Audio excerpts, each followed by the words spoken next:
Voilà, nous allons ouvrir la Bible, qui est la parole de Dieu. La Bible est un livre unique.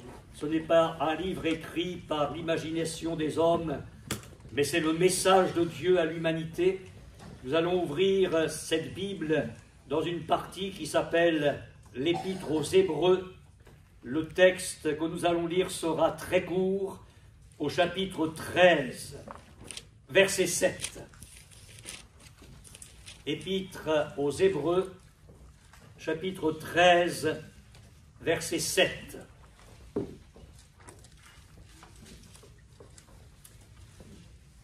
Souvenez-vous de vos conducteurs qui vous ont annoncé la parole de Dieu. Considérez quelle a été la fin de leur vie et imitez leur foi. Amen. Jésus-Christ est le même hier et aujourd'hui et éternellement. Amen. Amen. J'aimerais être très simple cet après-midi. Je sais que ceux qui sont ici, pour la plupart, connaissent le message de Dieu, mais j'aimerais le prêcher comme si vous ne saviez rien. Donc être très simple. Et pas seulement. J'aimerais vous annoncer l'Évangile comme si nous devions ne jamais nous revoir. Je vous souhaite une longue vie, mais la Bible dit que nous ne savons pas ce qu'un jour peut enfanter. Vous savez, mes amis, que vous ayez 80 ans ou plus, ou 14 ans, les hôpitaux sont pleins de gens âgés qui vont mourir, mais aussi d'enfants. Notre vie, ta vie, c'est rien du tout. La mienne non plus. Et il vaut la peine de se préoccuper de l'essentiel. J'aimerais attirer votre attention sur cette toute petite ligne de la Bible. Jésus-Christ est le même hier et aujourd'hui et éternellement. J'aimerais vous apporter cet après-midi un message très étonnant. Pour certains, Jésus a été un philosophe. Pour d'autres, il a été un faiseur de miracles. Mieux, pour d'autres, il a été un prophète. Mais quoi que les gens aient pu penser de Jésus, on peut se poser la question, est-ce que tout, finalement, ne s'est pas terminé sur une croix et dans un sépulcre? Et de là, des gens disent, mais la mort n'est-elle pas la fin de tout être humain? Il y a une multitude de gens ordinaires dont la presse ne parlera jamais, qui sont d'illustres inconnus et qui meurent. Les malfaiteurs meurent.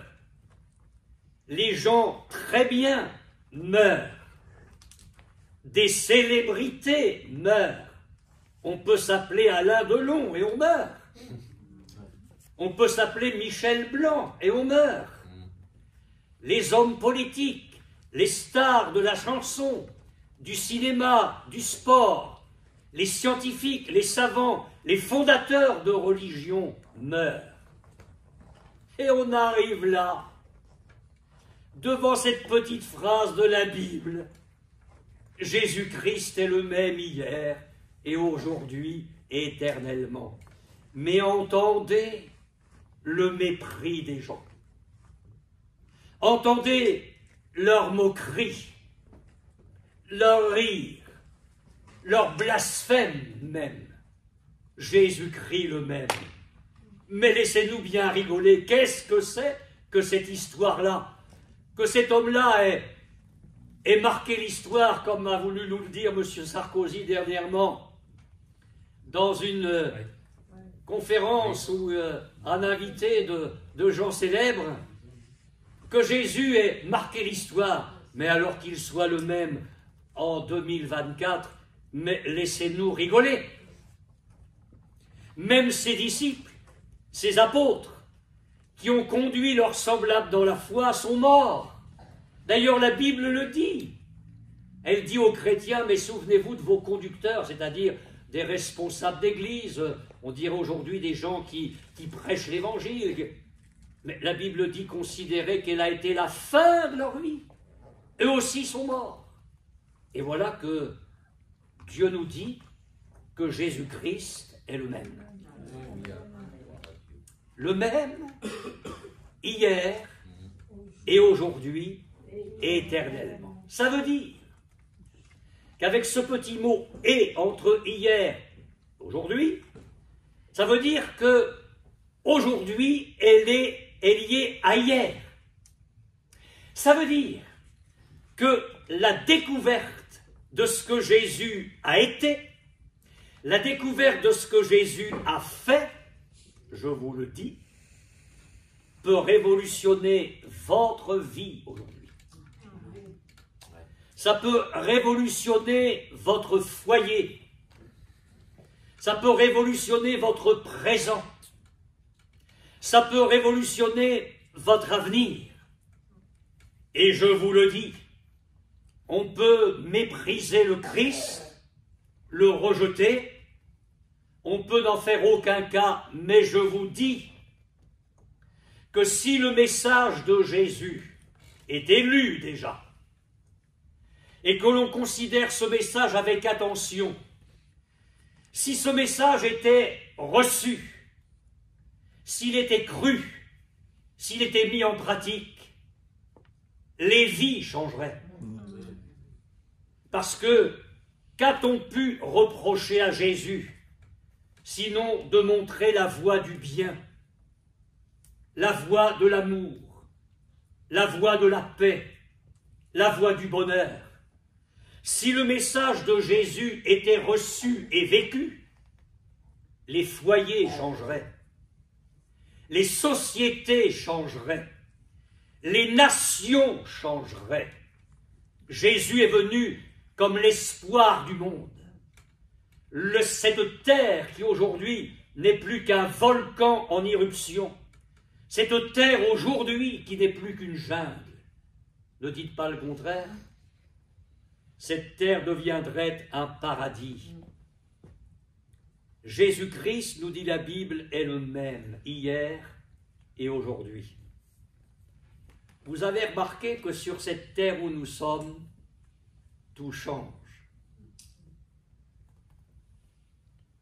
Tout à l'heure, à la maternité, une femme va mettre au monde un petit bébé. Alors pour elle, ce sera le plus beau de la maternité, bien évidemment. Après moi, quand je suis né,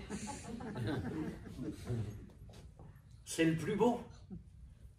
Et c'est vrai que la petite frimousse, la petite peau de satin, pas toujours, mais souvent, et puis le jeune enfant se développe, c'est mignon comme tout. Puis après, si c'est une petite fille, arrivée à un certain âge, je dirais pas lequel, elle se trouve belle. Je ne sais pas si c'est votre cas, mais patientez, ça ne va pas durer, parce que tout change. Au bout d'un moment, avec les années, les rides arrivent. Le garçon fort qui a fait du sport, avec les années, il devient vieillard. On entend moins. Les jambes deviennent plus fragiles. Les mains commencent à trembler. On apprécie moins le goût des choses.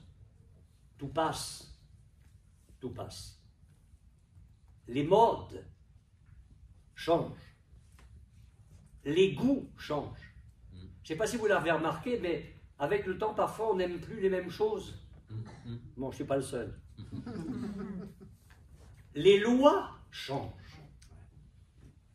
Les règles changent. Les sentiments changent. Allez voir ce qui se passe dans les foyers qui se déchirent et qui volent en éclats. Les désirs changent. Est-ce que ce serait pour ça que nous avons du mal à accepter cette vérité qui nous arrive en plein cœur cet après-midi? Jésus-Christ est le même. Vous allez dire, mais moi je serais prêt à croire ça, mais prouvez-le, démontrez-le. Mais Dieu ne m'a pas demandé de faire ça, il m'a demandé de vous le dire. Lui est assez grand pour agir dans votre vie et vous convaincre de ça. J'aimerais seulement vous dire la raison pour laquelle, ou les raisons pour lesquelles Jésus est le même. C'est qu'il n'a pas seulement été un homme. La Bible dit qu'il existait de toute éternité en forme de Dieu. Il est le Fils de Dieu. Et pour accomplir le salut de l'humanité et le changement de ta vie, Jésus a quitté le ciel. La Bible dit qu'il s'est comme anéanti. Il a accepté de devenir un homme. Mais Jésus, qui a foulé notre terre, n'était pas seulement un homme, il était Dieu fait homme. Et il y a de nombreux textes de la Bible qui parlent de cette réalité, c'est que Dieu ne change pas. Amen. Dieu ne cesse de le dire à maintes reprises dans la Bible, « Je suis l'Éternel, je ne change pas. » La Bible dit qu'il n'y a en lui ni changement, ni ombre de variation. Je vous ai parlé de tous ces gens qui pensent que pour Jésus, tout s'est arrêté sur une croix et dans un sépulcre. Mais pas du tout, mais pas du tout. On a déposé le Christ dans un sépulcre. On a roulé une pierre à l'entrée du sépulcre. Mais 3 jours après, comme il l'avait annoncé, parce que Jésus est la vérité, quelque chose d'inouï s'est passé. Un ange est venu. La pierre a été roulée loin de l'entrée du sépulcre. Et cette Bible que je vous supplie de lire, parce qu'elle peut créer la foi dans votre cœur, cette Bible me dit que Dieu a déployé sa force dans le Christ en le ressuscitant des morts. Il y avait là dans le sépulcre un corps mort depuis 3 jours. Et la vie de Dieu, la puissance de Dieu a pénétré le corps de Jésus qui est sorti vainqueur du tombeau. Mes amis, Jésus est ressuscité. Et s'il n'est pas ressuscité, mais vous avez perdu votre temps en venant ici. Et je suis en train de perdre le mien en vous prêchant cet évangile. Si Jésus n'est pas ressuscité, cette réunion n'a aucun sens. Nos chants n'ont aucun sens. Mangeons, buvons, demain nous mourrons. Mais Jésus est vivant. Amen. Il est remonté au ciel. Vous avez dit, j'ai du mal à croire ça. Est-ce que vous croyez au printemps? Quels sont ceux qui croient au printemps? Levez la main. Bon, ça me rassure. C'est bizarre que vous croyiez au printemps. Regardez ce qui est en train de se passer. Nous sommes en automne et on n'est pas encore arrivé en hiver. J'ai quelques arbres dans mon jardin, ils sont moins beaux que cet été. Les feuilles commencent à tomber. Des feuilles qui étaient bien vertes, bien agréables, ça jaunit, ça tombe. Pourquoi? Parce que la sève redescend dans la terre. La sève, c'est la vie de l'arbre. C'est ce qui passe dans le tronc, c'est ce qui passe dans les branches, et ce qui fait qu'un arbre va avoir des belles feuilles, peut-être des fleurs, et peut-être, si c'est l'espèce, des fruits. Et nous allons assister au fil des semaines qui arrivent à une mort. Et vous croyez que tout va s'arrêter à l'hiver? Vous n'y serez pour rien. Et le printemps va arriver. Et le printemps, c'est la sève qui remonte dans un arbre qui paraissait mort. La vie revient. La puissance de la vie revient dans l'arbre, avec tout ce qui va se produire à nouveau. On a l'impression que l'arbre redevient vivant. Les feuilles arrivent, les fleurs arrivent, les fruits arrivent. C'est une résurrection. Et le Dieu qui a fait les milliards de galaxies, le Dieu qui a fait les saisons, qui a fait le printemps, ne pourrait pas déployer sa force dans le Christ, dans le sépulcre, pour le rendre à la vie. Mais bien sûr qu'il l'a fait. Amen. Et Jésus est le même, parce qu'il est vivant, parce qu'il est ressuscité. Alors ça veut dire que son message reste intact. Et j'aimerais vous dire que la vérité de Jésus est votre sécurité, parce qu'avec lui, on est sur un terrain sûr. L'actualité de son évangile devient votre espérance, et j'y viens dans quelques secondes. Et la puissance de son message devient votre délivrance. En quoi Jésus est-il le même aujourd'hui? Le Christ qui était sur la terre est dans le ciel et il n'a pas changé. En quoi n'a-t-il pas changé? Qu'est-ce qui se passait hier? J'aimerais vous parler des sentiments de Jésus. Quand il a été sur notre terre, il a été rempli de compassion et d'amour. Un jour, il traverse le lac de Galilée, et quand il débarque de l'autre côté, des foules arrivent. Et Jésus les voit. Il y avait là des vieillards, des adultes, des enfants, des jeunes. Jésus les a vus comme des brebis sans berger. Il a vu des foules languissantes et abattues. Et l'Évangile me dit que Jésus a été ému de compassion devant la détresse de ces gens, devant les problèmes qui pesaient sur leur cœur, devant les choses qui accablaient leur vie. En une autre circonstance, Jésus arrive à un certain endroit et des foules l'avaient suivi et ils voulaient le découvrir encore, l'entendre encore. Et quand il arrive là et que les foules viennent à lui, il voit des gens qui amènent des malades, atteints de toutes sortes de souffrances, de maladies, de handicaps. Et l'Évangile me dit que Jésus a été ému de compassion devant les souffrances physiques de ces gens. Il se rend dans une certaine ville, et là, au bord du chemin, il y a deux aveugles. Je ne sais pas si vous avez des problèmes avec vos yeux, mais là, c'était le cas le plus grave. Deux aveugles. Deux aveugles qui entendent que c'est Jésus qui passe, de ce Jésus qui a fait tant de choses magnifiques. Alors ils se mettent à crier leur détresse. « Seigneur, fils de David, aie pitié de nous !» Et des gens qui marchaient devant ont voulu les faire taire. Vous savez, il y a des gens comme ça qui nous aiment bien et qu'on dérange, même dans la détresse. Mais ces gens-là étaient tellement préoccupés par ce besoin d'être guéris qu'ils ne se sont pas arrêtés à ces gens qui voulaient les faire taire. La Bible dit qu'ils ont crié plus fort « Seigneur, aie pitié de nous !» Jésus s'est arrêté, il les a appelés. Et quand ces deux aveugles se sont trouvés devant Jésus, l'Évangile me dit qu'il a été ému de compassion pour eux.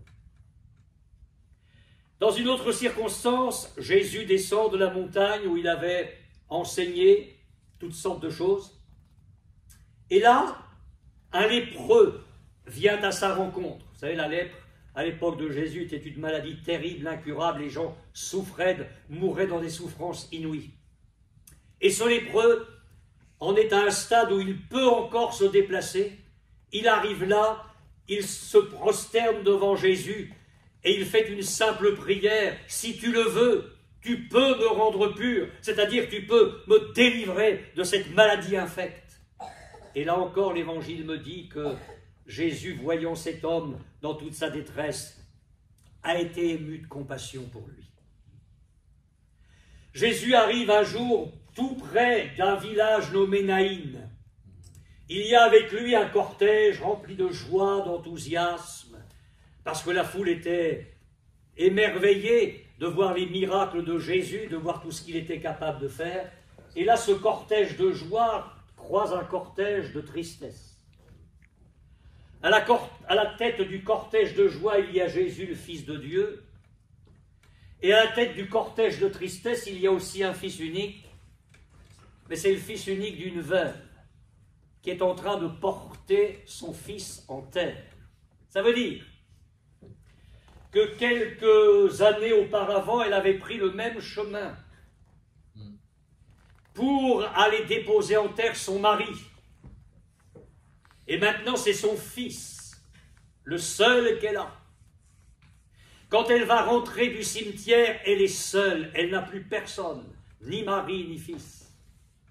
Je ne sais pas si vous avez encore votre mère, votre père,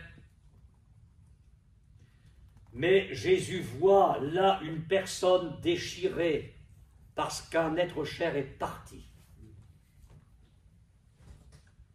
Et Jésus ne va pas rester insensible. L'Évangile me dit que Jésus a porté les regards sur cette femme et il a été ému de compassion pour elle. Jésus manifeste les mêmes sentiments à votre égard cet après-midi. J'aimerais que vous le croyiez. Qui que vous soyez, quoi que vous ayez fait, et quelle qu'ait pu être votre opinion sur Jésus jusqu'à aujourd'hui, il vous aime. Infiniment. Bien plus que vous ne le pensez, et il vous aime comme personne ne vous aimera jamais. Il est ému de compassion aujourd'hui, comme hier. Il est le même, et ça va vous intéresser, dans sa puissance de guérison et dans sa capacité de délivrer. Hier, il exauçait les prières. Hier, il honorait la vraie foi que nous avons chantée tout à l'heure. Et il est prêt à le faire de la même manière aujourd'hui. Tous ces gens dont je viens de vous parler, et j'aurais pu vous parler d'autres encore, ont été miraculeusement guéris et secourus par Jésus. Je vous ai parlé de ces foules qui sont venues vers Jésus, qui se sont approchées de lui avec leur cortège de malades, de handicapés et d'infirmes. J'ai le bonheur de vous dire cet après-midi qu'il est écrit dans mon évangile que Jésus les a tous guéris. Amen. Il ne se contentait pas d'avoir de la compassion, il avait aussi la solution pour ces gens-là, et il les a guéris. Je vous ai parlé de ces deux aveugles qui se sont approchés de Jésus parce que Jésus les a appelés. Quand il a entendu leurs prières, quand il a vu leur foi, il a touché leurs yeux, et ces hommes instantanément ont recouvré 10 dixièmes dans chaque œil. Enfin, ils ont recouvré la vue. Donc je suppose que c'était 10 dixièmes. Je vous ai parlé du lépreux. Jésus a été ému de compassion en voyant cet homme avec ses bouts de chair qui partaient en pourriture. Mais Jésus ne s'est pas contenté d'être ému de compassion. Il a touché cet homme. Personne n'aurait osé faire ça à cause de la contagion. Mais Jésus a touché cet homme et il lui a dit « Je le veux, sois pur ». Et mon évangile dit qu'instantanément, cet homme a été guéri. Je vous ai parlé de ce cortège funèbre. Jésus s'est pas contenté d'avoir de la compassion pour cette pauvre petite femme. Jésus a touché le cercueil, c'est-à-dire la civière sur laquelle se trouvait ce jeune homme qui était mort, comme on avait l'habitude de conduire les gens au cimetière. Et Jésus va faire quelque chose d'inouï, ceux qui portent la bière, là, s'arrête. Et Jésus parle aux morts. Jeune homme, je te le dis, lève-toi. Ah, je ne sais pas quelle aurait été votre réaction, mais ce jeune homme mort qu'on mène au cimetière s'assied, il se met à parler, et Jésus le rend à sa mère. La suite n'est pas écrite, et j'ai l'impression qu'on a fait un seul cortège. Le cortège de la mort est devenu le cortège de la vie. Le cortège de la vie a englouti le cortège de la mort qui est devenu le cortège de la vie. Vous me suivez toujours? Et au lieu de continuer vers le cimetière, eh bien on rentre à la maison dans la joie parce que Jésus était intervenu. Eh bien Jésus est le même aujourd'hui. Le même aujourd'hui. Et je lance ce défi, je le lance devant le diable, je le lance devant les démons, je le lance devant les incrédules et les moqueurs, mais je le lance devant vous aussi cet après-midi. J'ai le bonheur de vous dire que ce Jésus que je prêche n'a pas changé et qu'il est capable de faire aujourd'hui ce qu'il faisait hier. Des millions l'expérimentent dans le monde entier aujourd'hui. Jésus a été le même dans ma vie, dans des moments extrêmement difficiles au niveau physique. Il a été le même dans le corps de mon épouse, dans des situations extrêmement difficiles sur le plan physique. Il l'a été dans le corps de plusieurs de mes enfants qui ont été dans des situations extrêmement difficiles sur le plan physique.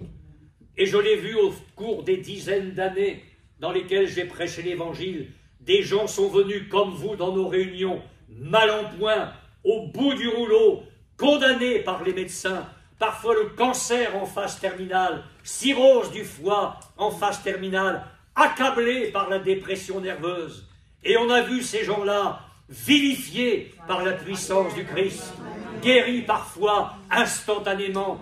Non, ce n'est pas un sermon que je vous prêche cet après-midi, c'est un message qui remplit mon cœur. Jésus est le même, Jésus est le même, hier et aujourd'hui, et éternellement. Et encore, vous dire qu'il est le même en pardonnant les péchés et en transformant les vies. Jésus rencontre au bord du puits, en plein midi, une femme samaritaine. Elle a cherché le bonheur à 5 reprises dans sa vie. Elle a eu 5 maris, pas en même temps. Mais elle a essayé de construire le bonheur, ça ne l'a pas fait. Une deuxième fois, ça ne l'a pas fait. 5 fois. Et quand Jésus la rencontre au bord du puits, cette femme est en train de vivre avec un mari qui n'est pas le sien. On sent quelqu'un qui veut absolument croquer la vie, savoir ce que c'est qu'enfin être heureux. On a parlé de cette femme comme d'une femme de mauvaise mie. Je n'en sais rien. Ce que je sais, c'est une femme qui aspirait après le bonheur, une vie qui vaille la peine d'être vécue. Mais sans Jésus, ce n'est pas possible. Et ça a été échec sur échec. Ce jour-là, je fais court, elle rencontre le Christ. Il lui parle de ce que lui peut faire dans sa vie, comment il peut changer sa vie, comment il peut bouleverser son existence. Elle le croit et sa vie est changée. Amen. On amène un jour à Jésus une femme surprise en flagrant délit d'adultère. Il y avait l'amant, il y avait cette femme. Je ne sais pas pourquoi on a amené que la femme. Et on voudrait bien que Jésus donne l'ordre de la lapider. C'est le contexte social et religieux de l'époque. Alors Jésus se baisse, il écrit par terre, et juste avant, il a dit que celui de vous qui est sans péché jette le premier la pierre contre elle. Alors, l'Évangile nous dit quelque chose d'intéressant. Tous, depuis les plus petits jusqu'aux plus grands, ou depuis les plus grands jusqu'aux plus petits, sont tous partis. Je pense que les plus grands d'abord, parce que c'est eux qui avaient le plus à se reprocher, et Jésus se retrouve seul avec la femme. Est-ce que c'est pour dire, écoute, c'est pas si grave que ça, tu peux t'en aller? Non, non, non. Jésus a fait ça pour lui montrer que il n'est pas là pour condamner, il n'est pas là pour rejeter, il n'est pas là pour détruire, mais pour sauver. Amen. Il est venu pour sauver le monde. Amen. Alors il dit à la femme, personne ne t'a condamné? Non. Moi non plus. Va et ne pêche plus. Amen. C'est ça l'Évangile. C'est qu'on arrive vers le Christ, bon gré mal gré, parfois avec sa saleté, sa misère, tout son péché, et puis on trouve un Jésus qui pardonne, mieux encore, un Jésus qui délivre. L'alcoolique ne boit plus, le drogué est libéré de sa drogue, l'homme lié par la pornographie devient un homme pur, celui qui se souillait ici ou là devient un saint capable de marcher avec Christ. Un jour on amène un paralytique sur un brancard, on le place devant Jésus, et la première chose que Jésus fait, c'est de dire à cet homme, tes péchés sont pardonnés. Je suis heureux de lire que dans l'Évangile, Jésus a changé la vie des prostituées, il a changé la vie des gens de mauvaise vie, il en a fait des fils et des filles de Dieu. Amen. Jésus est le même aujourd'hui. Oui, nous avons vu venir dans nos réunions des fripouilles, des gens de mauvaise vie. Je me souviens de cet homme, j'en ai parlé dans les mois passés, dans d'autres circonstances. Cet homme était un clochard. C'était dans la ville de Rouen. Sa religion, c'était la bouteille de rouge. Son hôtel, c'était les wagons de marchandises qui étaient parqués sur le port de Rouen. Et il attendait que la nuit tombe, il repérait un wagon dans lequel il n'y avait rien, et c'est là qu'il passait sa nuit. Monsieur Vasseur était un clochard invétéré. Et puis un jour, une petite chrétienne de l'Assemblée croise la route de ce misérable. Il ne parle pas de religion, lui demande pas de changer de religion, tout ça, ça ne sert à rien. Mais il lui parle de Jésus, du Fils de Dieu qui est venu pour changer les vies. Et M. Vasseur vient au milieu de nous dans les réunions. Il entend l'évangile comme vous cet après-midi et il le croit. Il reçoit cette bonne nouvelle, il reçoit Jésus dans son cœur. Il est délivré de l'alcool, sa vie est bouleversée, il trouve du travail, Jésus reconstruit toute sa vie. Et j'ai été le pasteur de M. Vasseur pendant 5 ans. Ah, mais si vous l'aviez vu arriver aux réunions, costume, cravate, souliers bien cirés, parce que pour lui, ça, c'était le signe extérieur d'un Christ qui avait changé sa vie. Amen. Oui, mes amis, Jésus est le même hier et aujourd'hui et éternellement. Il me reste 2 choses à vous dire et je conclus. Où Jésus-Christ est-il le même aujourd'hui? Intéressant de le savoir. Où? Oh, ma réponse est claire. Partout. Partout. Jésus est le même. Et nous avons des témoignages mondiaux de ce que Jésus fait aujourd'hui dans la vie de ceux qui se tournent vers lui. C'est en dernier, et vous retrouverez ce témoignage magnifique sur mon site internet, j'ai lu avec intérêt ce qui s'est passé en Colombie, avec un homme qui faisait partie des groupes terroristes qui s'attaquaient aux chrétiens. Ce jeune homme était un tueur de chrétiens. Sa vie, c'était de s'attaquer aux chrétiens et de les mettre à mort. Il a du sang sur les mains, il a des crimes sur la conscience. Et puis un jour, il a été emprisonné, et là, béni soit Dieu pour ceux qui font ce travail-là. Il y a un aumônier de prison qui est allé le rencontrer et qui leur parlait de Jésus. Cet homme a cru dans l'amour de Jésus, dans le pardon de Jésus. Il a cru que Jésus était mort sur la croix pour ses péchés à lui, ce criminel, ce tueur de chrétiens. Il est devenu chrétien à son tour, croyant que Jésus pardonnait tous ses crimes, toute sa vie misérable. Et vous savez quoi? Aujourd'hui, cet homme est pasteur en Colombie. Jésus est le même. Jésus est le même partout. À Mondeville, Salle-Europe, dans le bâtiment Pôle emploi, France Travail, pardon. Jésus est le même.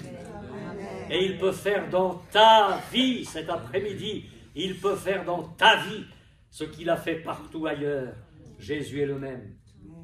Envers qui Jésus est-il le même? Ma réponse sera aussi courte et simple. Eh bien, c'est que Jésus ne fait pas preuve de favoritisme. Il accueille quiconque est disposé à lui faire confiance. Il n'y a aucun exemple dans la Bible de quelqu'un qui ait pu faire confiance à Jésus et qui ait été déçu. Ça n'existe pas. Aucune personne qui soit venue vers Jésus de tout son cœur, avec toute sa foi, avec toute sa sincérité, un malade qui soit venu vers le Christ de tout son cœur et qui est reparti malade, ça n'existe pas. C'est un cas de figure qui n'existe pas dans l'Évangile.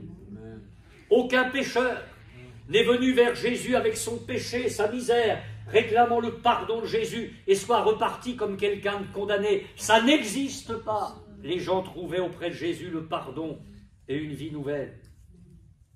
Alors, Jésus est le même pour vous cet après-midi. Il est le même pour vous. Il me reste en conclusion à poser une question pertinente et intelligente parce que c'est moi qui la pose. Qu'est-ce qui a pu changer? Qu'est-ce qui pourrait faire que Jésus ne soit pas le même aujourd'hui? Vous dire, il va se contredire avec tout le reste. Suivez-moi bien. Qu'est-ce qui pourrait faire que Jésus ne soit pas le même pour toi aujourd'hui? Eh bien, tout simplement le fait qu'il ne trouve pas dans ton cœur ce qu'il a trouvé dans le cœur de tous ceux qui sont venus à lui. La foi, une prière ardente, sincère, oui, la sincérité de ton cœur, le désir de changer de vie, de te repentir, d'abandonner tes péchés à ses pieds, de croire dans son pardon. Mais si Jésus trouve dans ton cœur ce qu'il a trouvé dans le cœur de tous les autres au fil des siècles et de son temps, Jésus reste le même, il sauve parfaitement et il peut et veut le faire pour toi maintenant. Bon, ça c'est la première partie du message, il y en a une deuxième. Bon, on n'est pas sorti. Si on parlait de ton hier à toi et de ton aujourd'hui, je vois un malade, gravement malade, incurable, et je lui dis quelle a été votre hier. Ben, hier, c'était pas brillant, mais aujourd'hui, c'est pire. La maladie gagne du terrain. Le cancer est en train de prendre sa place dans tout mon organisme. Les douleurs arrivent de partout. Et ton demain, ou mon demain, ça va être pire et la médecine me condamne. Je vois l'homme lié par ses passions. Hier, je ne fumais que quelques cigarettes. J'ai voulu faire le malin adolescent avec des copains. Mais aujourd'hui, j'en suis à 3 paquets par jour. Et quand ça ne suffit pas, je vais vers les drogues douces. C'est de pire en pire. Puis je pourrais multiplier les choses. Sans Jésus, l'aujourd'hui est semblable à hier. Parfois, l'aujourd'hui est pire qu'hier. Et c'est là où nous avons besoin de Jésus, qui est le même, et qui peut s'introduire dans ton aujourd'hui, pour le bouleverser, pour le changer, pour faire en toi, avec toi, ce qu'il a fait pour nous, faire de toi un vrai chrétien, une jeune fille qui aime Jésus, et qui est une vraie chrétienne, un jeune homme qui aime Jésus, et qui devient un vrai chrétien. Un foyer heureux qui marche avec le Christ. Mais regardez-les, les jeunes. Je les aime, je ne les juge pas, je les aime. Mais comment se fait-il qu'ils ne veulent pas de Jésus? La fille, elle va avec un gars, un deuxième, un troisième. Le gars, il va avec une fille, une deuxième, une troisième. On va dans les boîtes, on s'éclate. Ah oui, ça c'est sûr, on s'éclate, hein, en 1000 morceaux. En 1000 morceaux. Et on trouve tellement de bonheur dans cette vie-là qu'un jour on pousse la porte des toilettes dans un café parisien et on trouve une fille qui est morte d'une overdose. On trouve un jeune homme qui s'est jeté par la fenêtre ou qui a avalé des médicaments. C'est ça ta vie. Mais je vous dis, viens à Jésus. Amen. On l'a chanté tout à l'heure. Viens à Jésus. Amen. Il change les vies. Il est le même hier et aujourd'hui et éternellement. Amen. On va prier ensemble.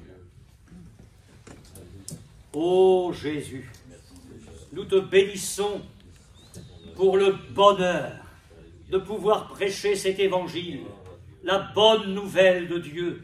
Heureux Seigneur Jésus, de publier que tu es le même hier et aujourd'hui. Tu es le même dans tes sentiments. Tu es le même dans ta puissance de guérison, de délivrance, de salut. Tu es le même partout. Tu es le même envers quiconque. C'est là la bonne nouvelle, et cet après-midi, tu peux agir en faveur de ceux qui sont ici, âgés, adultes, jeunes, enfants. Je veux prier pour que la foi vienne dans les cœurs. Il y a probablement au milieu de nous des gens qui souffrent, Seigneur, qui sont malades et qui sont prêts à croire. Il y a certainement des jeunes ou des moins jeunes qui ont besoin de reconnaître leurs péchés, de les abandonner à tes pieds pour être pardonnés et sauvés. Croire que tu es mort sur la croix pour eux, qu'en mourant, toi qui étais le saint, le juste, tu as pris leur place, tu es mort pour eux, pour qu'eux, croyant en toi, reçoivent par la foi le pardon et la délivrance, la capacité de vivre une vie belle, pleine de joie, pleine de bonheur, pleine de pureté et de sainteté. Seigneur, puisses-tu agir au milieu de nous dans ta grâce.